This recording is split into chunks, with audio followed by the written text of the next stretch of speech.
All right, today we're diving deep into one of the most, challenging principles from Robert Greene's The 48 Laws of Power.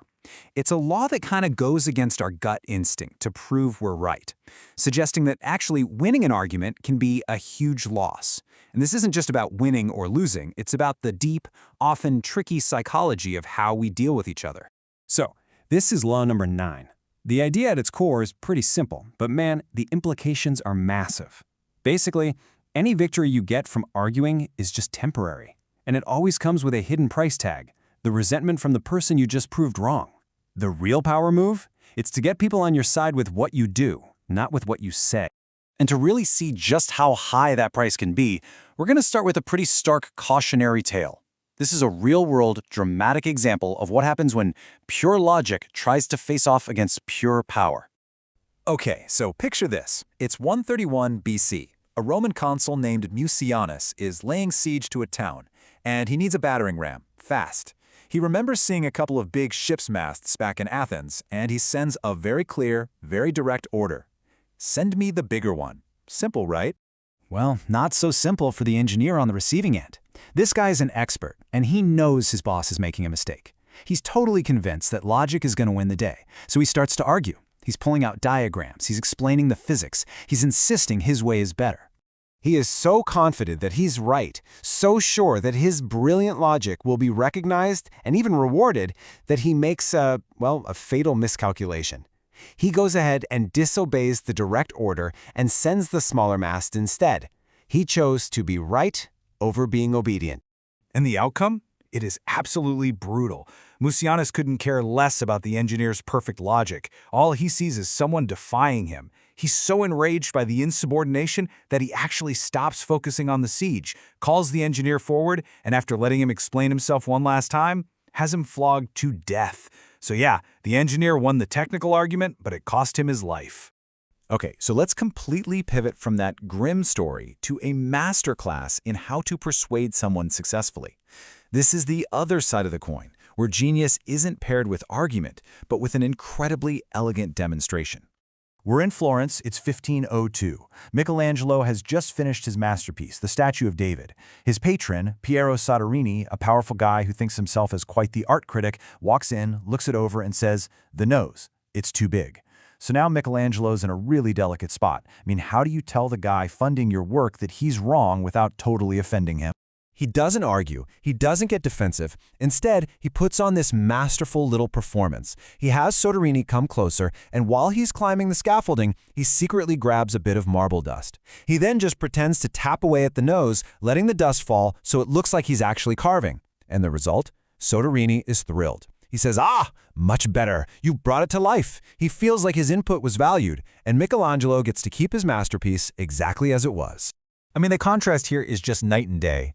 The engineer argued, which was basically like calling his boss an idiot, and the result was death. Michelangelo, on the other hand, demonstrated. He let his patron feel smart, like he was part of the creative genius, and that led to praise and more work. Two brilliant guys, two completely different outcomes, and it all came down to how they tried to persuade.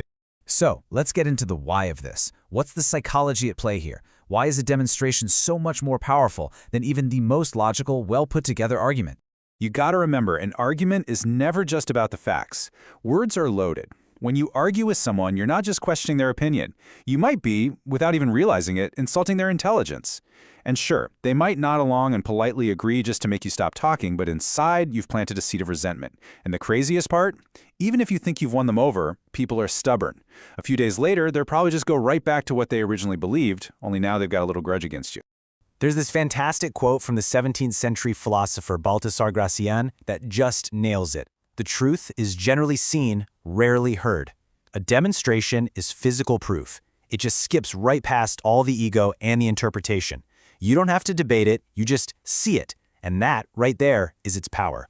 And this is where it gets really interesting, where demonstration becomes almost like theater. It's about making someone feel the truth of what you're saying in their gut, long before their brain even has a chance to come up with a counter-argument. Okay, check out this incredible example. The Soviet premier Nikita Khrushchev is up on stage giving a speech, basically tearing down the legacy of his predecessor, Joseph Stalin.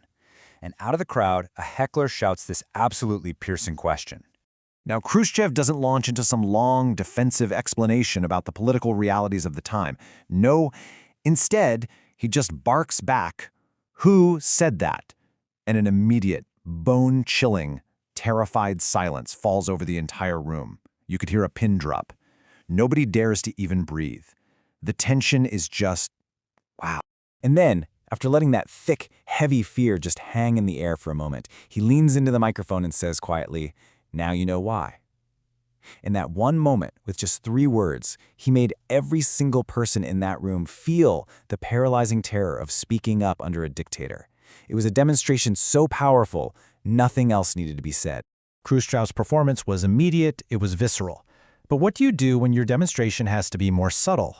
How do you make your point when you're not even there to perform? Well, the answer is in symbols. Back in 1975, Henry Kissinger was in these really frustrating negotiations with Israel.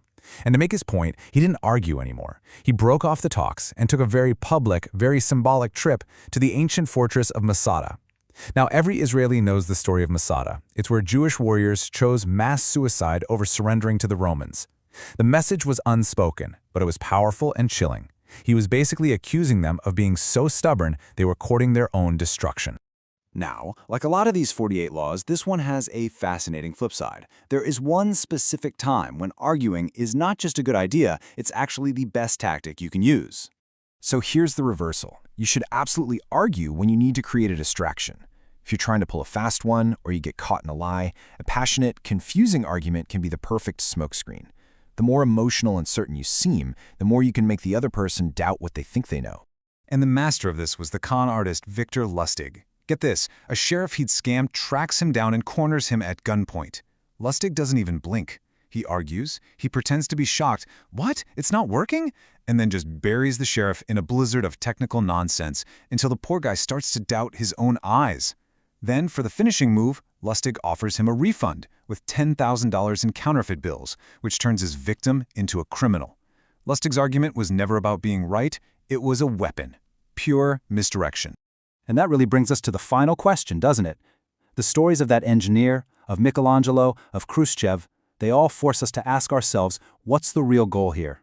Are we just trying to win a debate for a moment, or are we trying to achieve a real, lasting, effective result? Law 9 says the answer isn't in what you can say, but in what you can show.